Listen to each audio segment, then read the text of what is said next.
Hi friends, YouTube ಚಾನಲ್ಗೆ ಸ್ವಾಗತ. ಇವತ್ತು ಕರಚಿಕಾಯಿ ಮಾಡುವ ವಿಧಾನ ಹೇಳ್ತೀನಿ, ಬನ್ನಿ ನೋಡಿ. ಫ್ರೆಂಡ್ಸ್, ಗ್ಯಾಸ್ ಹಚ್ಚಬೇಕು. ಹಚ್ಚಿದ ನಂತರ ಹಾಕೋಬೇಕು ಚೂರು ಎಣ್ಣೆ ಹಾಕೋಬೇಕು. ಹಾಕೊಂಡ ನಂತರ ಸಣ್ಣಗೆ ಮೀಡಿಯಮ್ ಫ್ಲೇವರ್ನಲ್ಲಿ, ಮೀಡಿಯಮ್ ಉರಿಯಲ್ಲಿ ಈ ಥರ ಹುರ್ಕೋಬೇಕು. ನೋಡಿ ಫ್ರೆಂಡ್ಸ್, ಎಷ್ಟು ಚೆನ್ನಾಗಿ ಬೇಯ್ತಾ ಇದ್ದಾವೆ.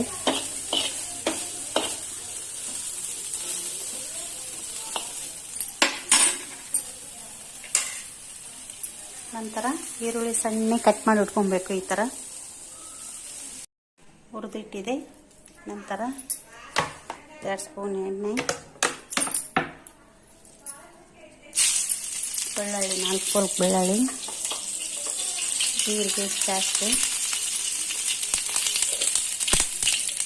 ಹೆಚ್ಚಿರ್ತಕ್ಕಂಥ ಈರುಳ್ಳಿ ಚೆನ್ನಾಗಿ ಗೋಲ್ಡನ್ ಕಲರ್ ಬರೋವರೆಗೆ ಫ್ರೈ ಮಾಡಬೇಕು.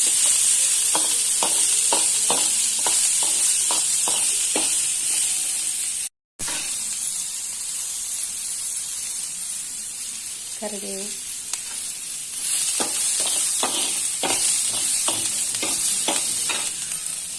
ಸಣ್ಣಗಿರ್ತಕ್ಕಂಥ ಉಪ್ಪು, ಸಣ್ಣ ಉಪ್ಪು,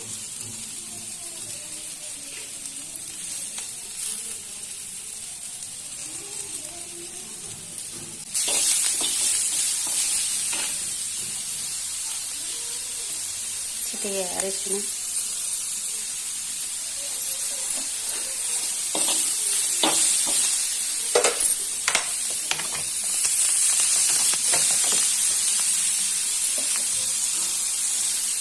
ಖಾರ,